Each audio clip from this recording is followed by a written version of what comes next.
Baadhi ya watangazaji wengi wa Bongo, hususan hao ndugu zangu wa online medias, mnazingua big time. Yaani haiwezekani msanii katambulishwa hata wiki moja hajamaliza, maskini ya Mungu. Mshaanza kumsema vibaya, mnamwandika vibaya kwenye mitandao ya kijamii. Tuacheni na ushabiki, tuje ile kibinadamu. Hata kama ndio wewe bro umetambulishwa kwenye lebo ya ndoto yako, alafu hata wiki moja hujamaliza, unakutana na maoni kama hayo. Hajui kuimba, sijui na nini, utajisikiaje moyoni? Hivyo vitu sio vizuri. Yaani hata kama kuna vitu haviko sawa, lakini hatutakiwi kuwa tuna address katika namna hiyo.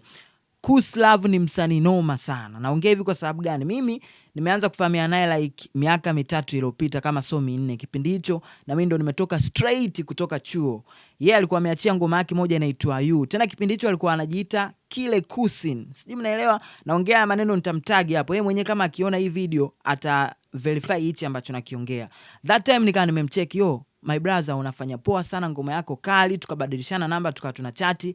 That time nilivomcheck nikaa nataka kufanya naye interview, akanambia yuko Iringa, ila akigeuka Dizim atanicheki tutaua. Sijui mnaelewa. Sasa kwa vile mambo yalikuwa mengi sana, mimi mwenyewe nika hivyo najitafuta kwa njia zangu, bado sijajipata, lakini straight bado nipo kwenye mstari wa mapambano kama ambavyo mnaona.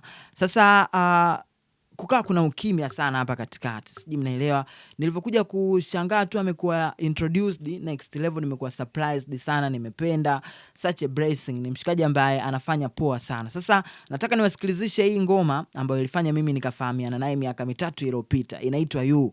Bella mi mensako, I'm running on your way because your smile, your hugging, your smile drive me crazy. Your smile, your hugging, your smile drive me crazy. Your smile, your hugging, your smile drive me crazy. Your smile, your hugging, your smile drive me crazy.